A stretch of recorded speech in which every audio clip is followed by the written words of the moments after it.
A Bíblia é machista, declarou a feminista de primeira onda Elizabeth Stanton em seu livro chamado A Bíblia da Mulher, publicado em 1895. Machismo, que significa corrupção da verdadeira masculinidade.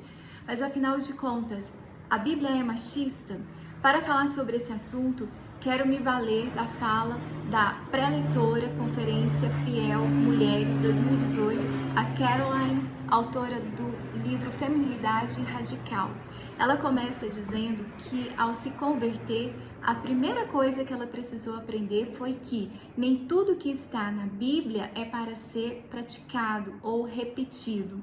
Ela continuou dizendo que a Bíblia é a história de um Deus redentivo, gracioso e misericordioso em favor de um povo que está sempre fazendo coisas erradas. Ela continuou dizendo que as histórias de maus tratos, especialmente no Antigo Testamento contra as mulheres, servem para nos ensinar que essas coisas são erradas e que a lei de Deus é muito mais santa e que a misericórdia de Deus é muito maior do que aquilo que possamos imaginar ao lidar com seres humanos. Ela pontuou que a Bíblia condena o egoísmo e qualquer forma de maus tratos contra as mulheres. Por fim, ela citou 1 de Pedro 3,7, onde encontramos 3 recomendações para os maridos. E aí percebemos o zelo e o cuidado de Deus em favor das mulheres, das esposas, em favor de suas filhas. Sendo as 3 recomendações. A primeira, para que os maridos levem uma vida comum no lar, que eles participem tanto das atividades quanto da vida da família, dos filhos, da esposa, sendo aquele que facilita a ida da família até Deus, que aproxima a família de Deus.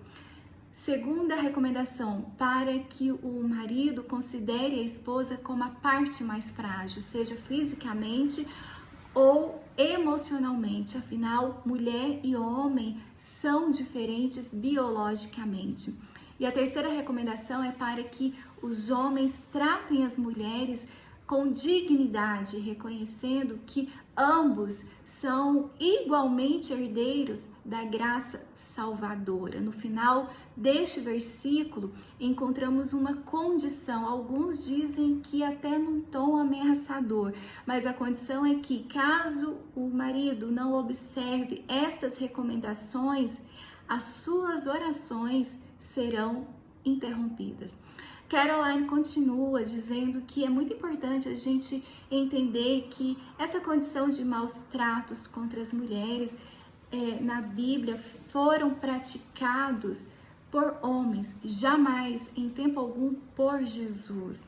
Jesus quebra alguns paradigmas da cultura da época. Jesus interage com as mulheres de uma forma muito respeitosa, ao ponto de descartar certas regras extras bíblicas criadas pelos líderes religiosos daquela época, como enquanto o rabino não podia conversar com mulher que não fosse a sua esposa, Jesus falava com as mulheres e compartilhava com elas a verdade.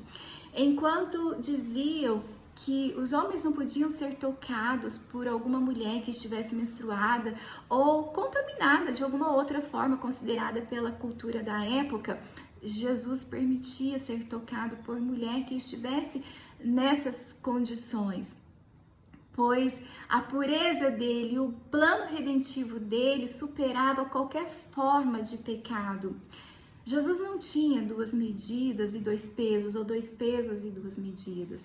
Por fim, ela cita o episódio quando foi trazida uma mulher em adultério para Jesus. Não trouxe homem, trouxe só a mulher. Alguns acreditam que tenha ocorrido uma relação sem consentimento. Então, Jesus propõe para que todas as formas de pecado envolvidas naquele episódio sejam apresentadas, ao passo de que estavam olhando somente para uma pessoa e focando no pecado de uma pessoa de uma forma míope e estreita. Jesus então propõe que todos os pecados de todas as pessoas envolvidas fossem apresentados. Jesus não dá um passe livre àquela mulher. Ele diz: vai e não peques mais. Ele ofereceu a ela uma redenção com base no abandono do pecado. Caroline termina demonstrando assim a graciosa relação de Jesus com as mulheres na Bíblia.